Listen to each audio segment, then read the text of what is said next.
I'm just going to record this for discussions. I've filed a question with the SEC trying to find out who's getting access to their SEC documents before the public. Nikola is the one I'm curious about. This is last Friday. Look at this stock. Closed down $3 to $48.84, basically 49. Look at the last traded prices. 5 cents, 5 cents, 5 cents, 10 cents. Normally you'd think these would be trading at a penny. There's 11,000 contracts at the 45 strike. Look at the 47. There was a bid at 5 cents. Look at the 48. There was a bid at 48 strike. Very curious to see this. And I say that because right now I'm using Thinkorswim on demand. When I change this, let me just move over here and put the chart in here. I'm going to show a 5-minute chart. So look what happened on this day. Now, okay, during a day anything can happen. I understand the stock could plunge down to 48, go all the way back up to 51.5, and then drift back down. I get that. But it's just curious, and I'm wondering when documents get published and who gets to see them first. Because right here, the stock's at 49. There's going to be a document that gets filed at 5:30 p.m. And I'm just kind of curious how that all comes together, because by 4:30 p.m., the document won't be published for another hour on the SEC website.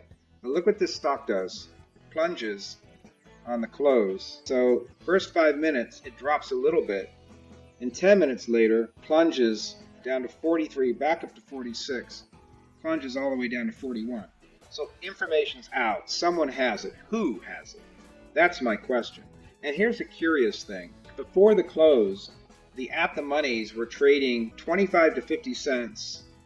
And then the out of the money was trading at 10.555. Now, the market just closed a week later. Let's go see what the puts did today. We're going to go back to live trading. We're now going to look at the stock. Now, all week it's drifted down. Here's the 5-minute chart. Traded down a little bit. And now we're trading right at 30. Stock closed just about 30. Kind of like when it did at 49. Now let's take a look at the prices. Here's the stock at 30, 15 to 30. That sounds about right. Okay, but look at these. All offered at a nickel.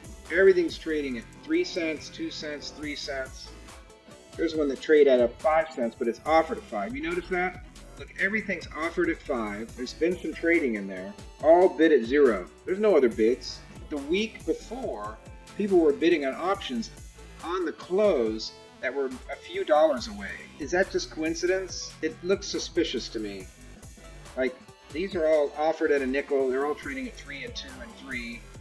But if we go back on demand, okay, and we go back to when the stock was just under 49, $1 out of the money, offered at a nickel? No, it's offered at 35, traded 10.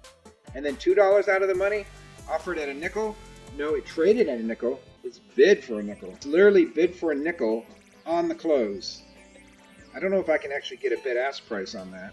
But yeah, there were 18 contracts being bid at a nickel. $2 out of the money. I'm struggling to believe that that's coincidence. 48 bidding 3 cents, bidding 5 cents for 3 contracts. So it's curious to me. I mean, obviously, I'd love to have that information, because can you imagine if you were to buy this 48 put for 10 cents, or this 47 for a nickel, or this 46 for a nickel?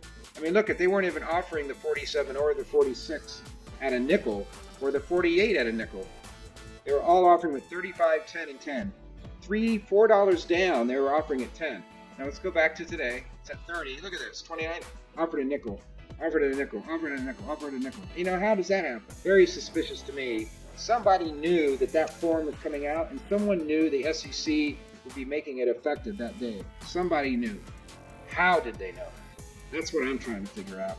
So anyway, I filed a question with the SEC, and I've told them that I've recorded this video, but I want them to explain to me, how is it that that stock plunged last Friday, okay? So here's today's trading. We're not going anywhere after the close. But 1 week ago, right after the close, by 4:30, this thing was at 40 bucks. Somebody made, okay, if you bought 20,000 of these 50 puts for, just say $1, you made 10 times the return. All right, so if you bought 20,000 of these for $1, you would have paid $2 million for them, and they would be worth $20 million 30 minutes later. You would have made $20 million off of $2 million in 30 minutes. So something's not right. Anyway, we'll see what they have to say. and I'll post this video, and then I'll give them the link if they ask me for it, and then they can come back and take a look at what I just looked at.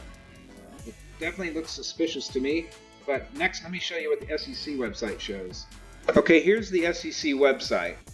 You type in the name of the company, click on it, and then here are all the documents that come in. So here on document an S1 came in. What time did it come in? It came in at 5:27 p.m. An hour later it came in, according to their timestamp.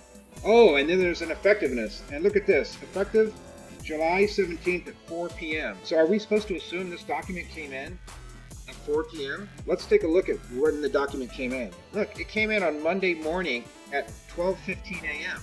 But they made the effective date retroactive to July 17th. And they're telling us it was retroactive from when? Effective date retroactive to Friday, 4 p.m. So, gosh, if I knew this document was effective 4 p.m., I would have been dumping the stock right then. But we didn't get to see this till Monday morning. So who got to see this early? Obviously, the company would have drafted it, but someone got access to it. I'll be curious to know from the SEC how that process works, because whoever got access to that could have bought 50 puts and made $2 million into $20 million in 30 minutes. So we'll wait to see what we hear back from them.